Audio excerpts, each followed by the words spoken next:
આપ સર્વોને હેતપૂર્વક જય શ્રી સ્વામિનારાયણ। આજની સત્સંગ કથા વાર્તા નિજ મંદિર સાવરકુંડલા। આજની સત્સંગ કથા વાર્તામાં આપણે શ્રીમદ સત્સંગી જીવનની કથા સાંભળશું। પ્રકરણ 4 અધ્યાય 62।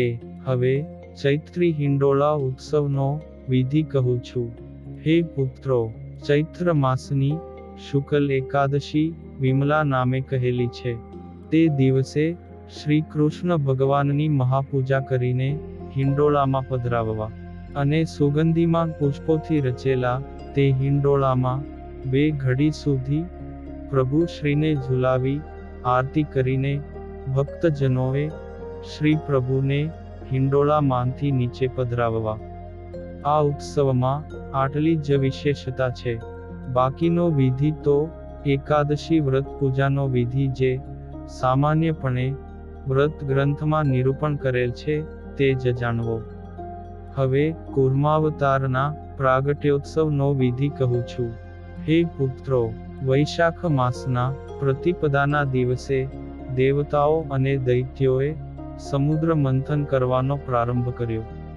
ત્યારે પ્રાતઃકાળે ભગવાન શ્રી હરિ કૂર્મ સ્વરૂપે પ્રગટ થયા હતા। તેથી સૂર્યોદય પર્યંત વ્યાપ્ત પડવો કૂર્મ પૂજનમાં ગ્રહણ કરવો। જો 2 દિવસ તેનો વ્યાપ હોય તો બીજી તિથિયુક્ત પડવો ગ્રહણ કરવો। તે દિવસે કૂર્મ સ્વરૂપ શ્રી વાસુદેવ ભગવાનનું પૂજન કરવું। પૂજા કરનારે પોતાની શક્તિ પ્રમાણે સુવર્ણના કૂર્મ ભગવાન બનાવડાવવા। તેમનું ઉપરનું અંગ મનુષ્ય આકાર તથા નીચેનું અંગ કૂર્મની આકૃતિ વાળું બનાવવું ને 2 ભુજાઓ કરવી, તેમાં શંખ અને ગદા ધારણ કરાવવી।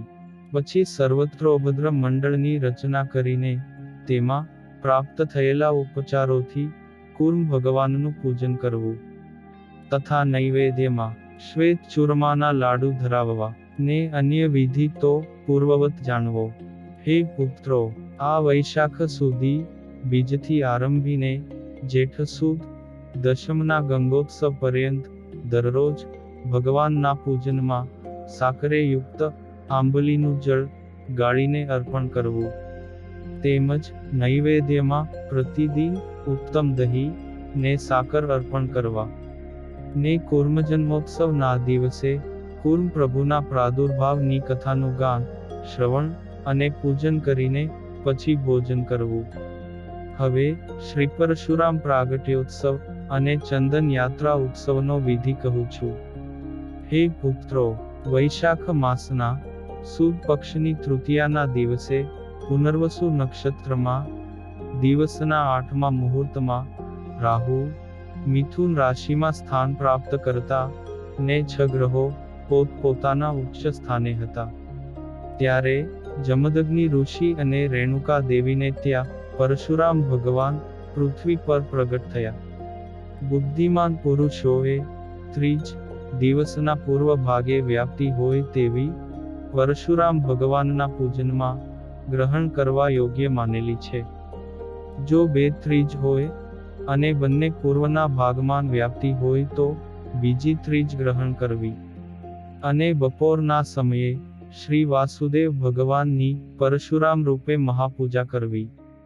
પછી જ ભોજન કરવું અથવા પૂજન કરનારે પોતાની શક્તિ પ્રમાણે ક્રોધથી પહોળા થઈ ગયેલા નેત્રોવાળી સુવર્ણની પરશુરામ ભગવાનની દ્વિભુજ મૂર્તિ બનાવડાવવી।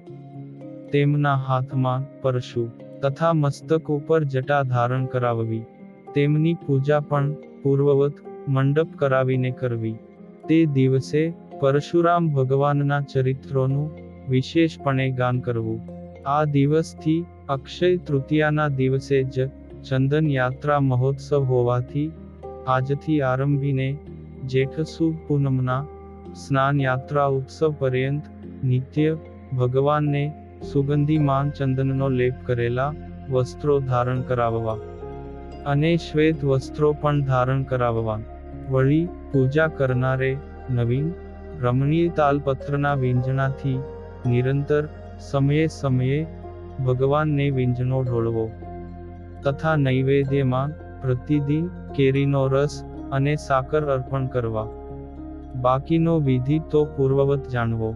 હવે શ્રી નૃસિંહ જયંતીના ઉત્સવનો વિધિ કહું છું. હે પુત્રો, વૈશાખ સુદ 14ના દિવસે સોમવારે સ્વાતિ નક્ષત્રમાં હિરણ્યકશિપુનો વધ કરવા માટે નૃસિંહ અવતાર થયો છે. સૂર્યોદય સમયે તેરસના વેધ વિનાની 14 હોય તે જ શુદ્ધ 14 નૃસિંહ જન્મોત્સવમાં ગ્રહણ કરવી. જો આવી 14 બે શુદ્ધ હોય તો પહેલી ગ્રહણ કરવી. અને જો 14નો ક્ષય હોય તો તેરસના વેધવાળી પણ ગ્રહણ કરવી. પછી સાયંકાળ સમયે નૃસિંહ ભગવાનના નામથી શ્રી કૃષ્ણ ભગવાનનું સુંદર ઉપચાર દ્રવ્યોથી પૂજન કરવું. ને પૂજાના અંતે પારણા કરવા. અને પોતાની શક્તિ અનુસારે પૂજકે નૃસિંહ ભગવાનની અતિશય ભયાનક સુવર્ણની પ્રતિમા બનાવડાવવી. તેના ખભા, કેડ અને કંઠ પુષ્ટ અને ભરાવદાર કરવા. ઉદરકૃશ કરવું. મુખારવિંદ કેસરી સિંહના જેવું કરવું. અને બાકીનું શરીર સર્વ આભૂષણોથી વિભૂષિત મનુષ્ય આકૃતિનું કરવું. અગ્નિની શિખાઓથી વ્યાપ્ત મુખ, લબકારા મારતી જીભ, ભયંકર દાંત અને દાઢો કરવી. તથા તીક્ષ્ણ નખથી હિરણ્યકશિપુનું વક્ષસ્થળ ચીરતા હોય તેવા નૃસિંહજીની મૂર્તિ બનાવડાવવી. તે મૂર્તિની મંડપના મધ્યે વિધિપૂર્વક પૂજા કરવી. અને નૈવેદ્યમાં ઘણા બધા ખાજાઓ તથા વડા ધરાવવા. પૂજા સમયે નૃસિંહ પ્રાગટ્યના પદોનું ગાન કરાવવું. આ ઉત્સવમાં આટલો જ વિધિ વિશેષ છે. અન્ય વિધિ તો પૂર્વવત જાણવો. હે પુત્રો, આ પ્રમાણે અમે ફાગણ, ચૈત્ર અને વૈશાખ માસમાં આવતા ઉત્સવો તમને જણાવ્યા. હવે પછી જેઠ, અષાઢ અને શ્રાવણ માસમાં જે ઉત્સવો આવે છે તેનો વિધિ તમને કહું છું. ઇતિ શ્રીમદ સત્સંગી જીવને નારાયણ ચરિત્રે ધર્મશાસ્ત્રે ચતુર્થ પ્રકરણે શ્રી હરિએ કહેલા ફાગણ, ચૈત્ર અને વૈશાખ માસમાં આવતા ઉત્સવોના નિરૂપણ નામે 60મો અધ્યાય સંપૂર્ણ.